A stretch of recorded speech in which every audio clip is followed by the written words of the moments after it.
There's an issue that comes up pretty frequently in Christian life. The issue of falling and making mistakes. The issue of someone standing, then all of a sudden they fall or sin. The issue of someone being strong in the Lord but out of the blue is now struggling. Let's talk about this issue. Welcome to Hear My Heart.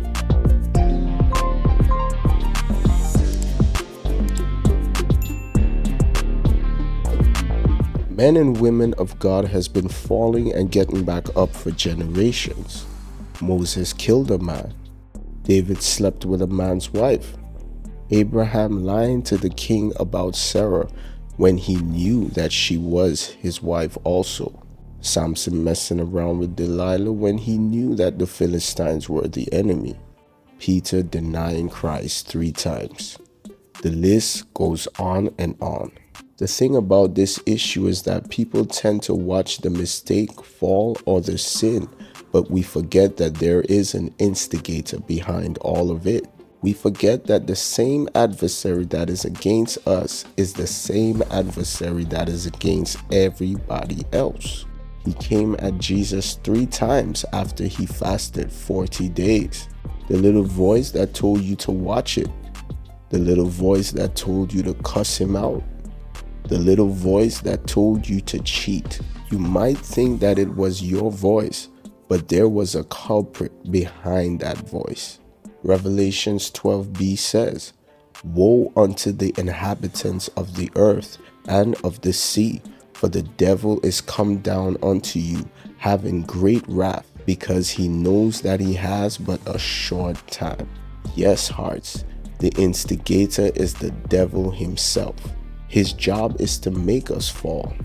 He works day and night to get the strong to fall and to keep the weak down. He makes right look wrong and wrong look right.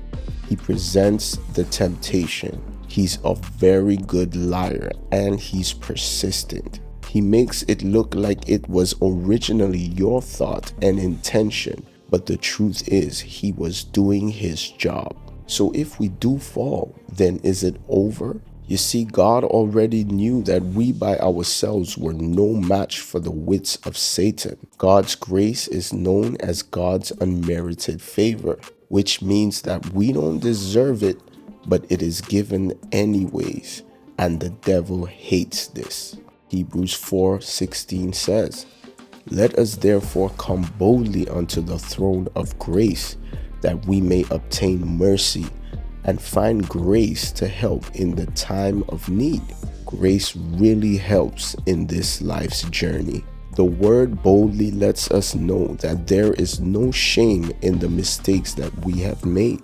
He's saying to come just as you are, because you can't repair yourself, and only the works that Jesus did at the cross can fix you. The falling issue has already been dealt with at the cross. So forgiveness is there for all who needs it. All it takes is a simple act of repentance, and just like that, you're back on your feet.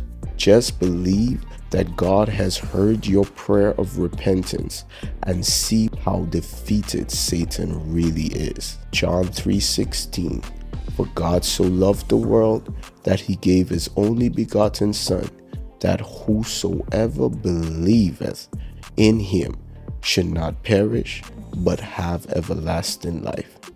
If this bless you, like and subscribe. Hit the bell for notifications. And until we meet again on the next Hear My Heart, peace.